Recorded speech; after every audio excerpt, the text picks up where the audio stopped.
कैसे हैं आप सभी? मैं आशा करती हूँ आप सभी लोग स्वस्थ और प्रसन्न हों।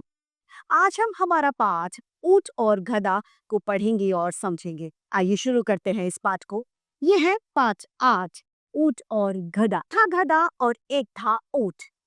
दोनों एक ही मालिक के पास रहते थे, यानी दोनों का मालिक एक ही था।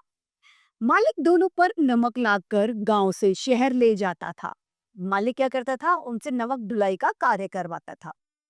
प्रतिदिन की मेहनत से दोनों बहुत थक जाते थे, यानी रोजाना जो वो मेहनत करते थे उस वजह से वो दोनों लोग बहुत थक जाते थे। एक दिन ऊंट ने गधे से कहा, गधे भाई, मालिक पूरा दिन हमसे मेहनत कराता है।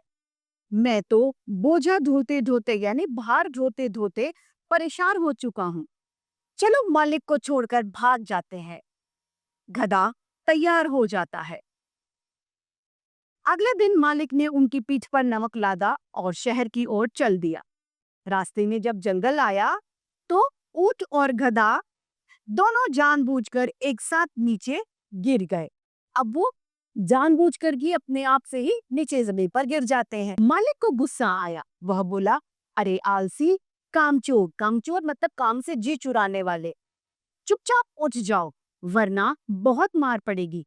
लेकिन दोनों में से कोई नहीं हिला।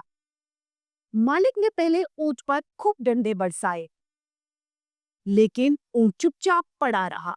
मालिक ने सोचा, ऊंट की हालत खराब है, लगता है यह मरने वाला है। अब उसने गधे की ओर देखा और उसे लगा गधे की हालत इतनी खराब नहीं है।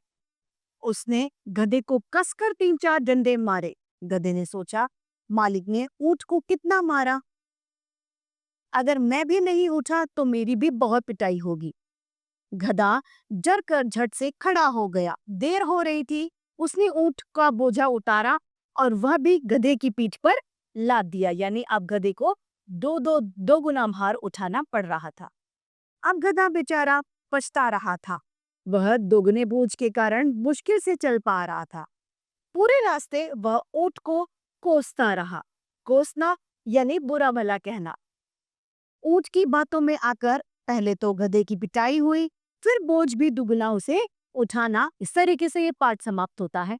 और इस पाठ से हमें शिक्षा मिलती है कि हमें अपनी स्वयं की बुद्धि का प्रयोग करना चाहिए। ऐसा नहीं कि किसी की कही सुनी बात पर हम आ जाएं। पाठ समाप्त होता है और उम्मीद करती हूँ सभी को ये समझ में आया होगा। आज के लिए इतना ही। फिर मिलते हैं। धन्यवाद।